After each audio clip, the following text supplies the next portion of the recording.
1991 में हमारे देश का सारा सोना वर्ल्ड बैंक को गिरवी रखा हुआ था और देश की अर्थव्यवस्था चकनाचूर हो चुकी थी।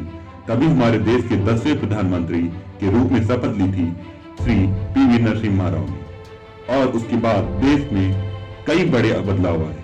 चलिए शुरू करते हैं पी.वी. नरसिम्हा राव की बायोग्राफी। श्री पी. रंगा राव के पुत्र श्री पी.वी. नरसिंह राव का जन्म 28 जून 1921 को करीमनगर में हुआ था। उन्होंने हैदराबाद के उस्मानिया विश्वविद्यालय, मुंबई विश्वविद्यालय एवं नागपुर विश्वविद्यालय से अपनी पढ़ाई की। श्री पी.वी. नरसिंह राव के 3 बेटे और 5 बेटियां हैं। पेशे से कृषि विशेषज्ञ एवं वकील श्री राव राजनीति में आए एवं कुछ महत्वपूर्ण पदों पर कार्यभार संभाला। वे आंध्र प्रदेश सरकार में 1962 से 1964 तक कानून एवं सूचना मंत्री, 1964 से 1967 तक कानून एवं विधि मंत्री और 1967 से स्वास्थ्य एवं चिकित्सा मंत्री रहे। इसी के साथ साथ वे 1971 से 73 तक आंध्र प्रदेश के मुख्यमंत्री भी रहे। वे 1975 से 76 तक अखिल भारतीय कांग्रेस समिति के महासचिव बनाए गए।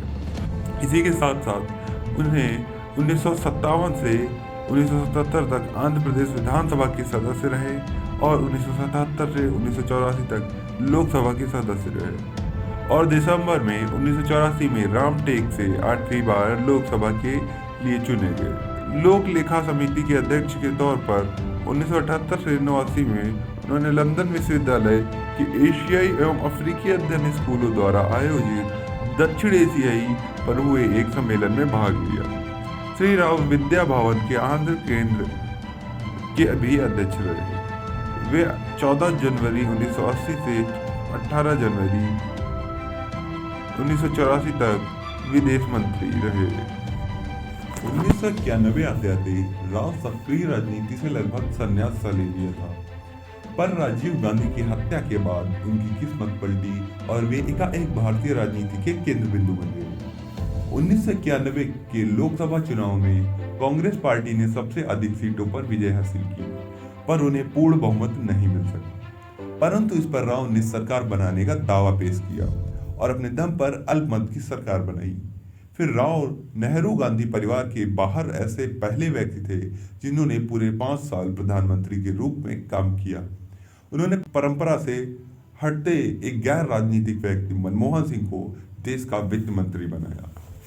मनमोहन सिंह को देश के वित्त मंत्री बनाने का एक और महत्वपूर्ण कारण यह था कि 1991 में ही देश का बहुत सारा सोना वर्ल्ड बैंक को लोन के रूप में गिरवी रख चुके थे, जिसकी वजह से भारत के पास उस समय मात्र कुछ ही दिनों का रुपया बचा था जिससे वह ट्रांसपोर्ट और अन्य सामान खरीद सकते थे।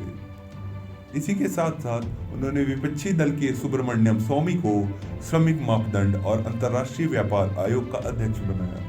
यह भारतीय राजनीति में ऐसा पहला अवसर था जब विपक्ष के किसी सदस्य को कैबिनेट स्तर का पद दिया गया हो।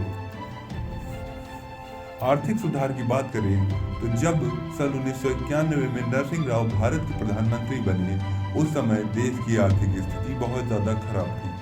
हमारा सारा गोल्ड वर्ल्ड बैंक के पास गिरवी रखा था। उन्होंने इस गंभीर परिस्थिति का हल अपनी सूझबूझ के साथ निकाला। उन्होंने अर्थशास्त्री मनमोहन सिंह को वित्त मंत्रालय की जिम्मेदारी सौंपी और देश का एक नए आर्थिक दौर में ले आए। नरसिंह राव ने मनमोहन सिंह के साथ मिलकर LPG की शुरुआत की। LPG मतलब लिबरलाइजेशन, प्राइवेटाइजेशन और ग्लोबलाइजेशन, जिसके बाद देश में बिजनेस को बढ़ावा मिला। राव के ऊपर बाबरी मस्जिद को ढाए जाने के आरोप भी लगाए जाते रहे। बोला तो यहाँ तक गया कि राव सफेद धोती के नीचे RSS की निकर पहनते थे, मतलब वे RSS के समर्थक थे।